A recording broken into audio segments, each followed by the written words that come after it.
सार्थक जीवन का मूल मंत्र। प्रेरक कहानियां। एक छोटी सी कुटिया में दो संत रहते थे। दोनों दिन भर भगवान की भक्ति करते थे और आसपास के गांवों से भिक्षा मांग कर जीवन व्यतीत कर रहे थे। एक संत हमेशा सकारात्मक सोचता था और दूसरा नकारात्मक सोचता था। एक दिन दोनों अपने दिनचर्या के अनुसार भिक्षा मांगने अलग अलग गांवों में गए, अर्थात अलग अलग दिशाओं में गए। और शाम होते ही सबसे पहले नकारात्मक सोचने वाले संत जब अपनी कुटिया के पास पहुंचे और उन्होंने देखा कि तेज आंधी के कारण उनकी कुटिया का आधा हिस्सा टूटकर बिखर गया था।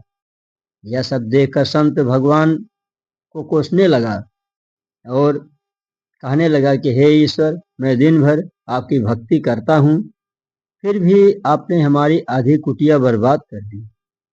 कुछ देर बाद दूसरा सकारात्मक सोचने वाले संत वहां पहुंचे।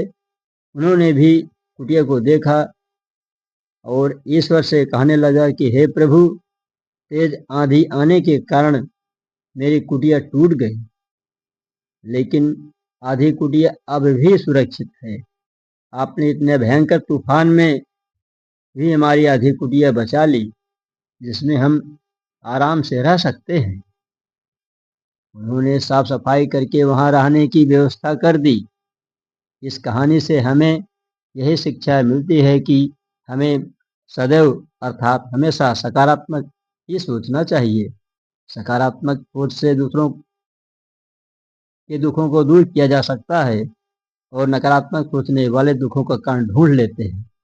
जैसे विभीषण ने रावण को बहुत समझाया कि वह भगवान श्री राम की शरण प्राप्त कर ले।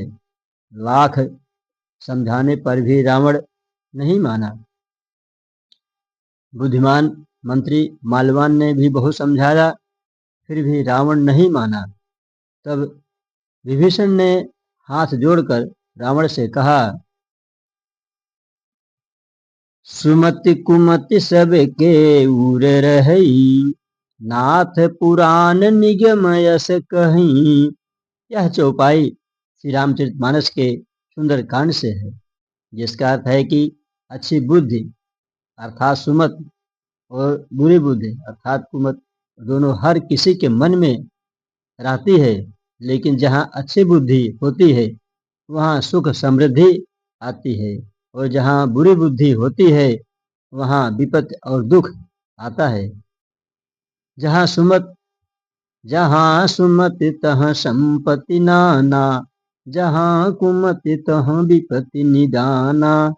अर्थात जहाँ सुबुद्धि होती है वहाँ नाना प्रकार की संपदाएं सुख समृद्धि होती है, और जहाँ कुबुद्धि होती है वहाँ अंततः विपत्ति दुख का वास होता है। यदि मेरी वीडियो पसंद आए तो इसे लाइक और सब्सक्राइब करना। थैंक यू, धन्यवाद।